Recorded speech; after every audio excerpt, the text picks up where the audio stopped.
In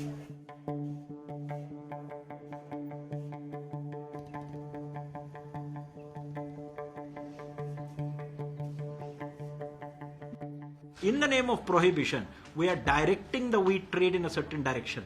We do not want wheat to go in an unregulated manner to places where it might just get either hoarded or where it may not be used to the purpose which we are hoping it would be used for, which is serving the food requirements of vulnerable nations and vulnerable people.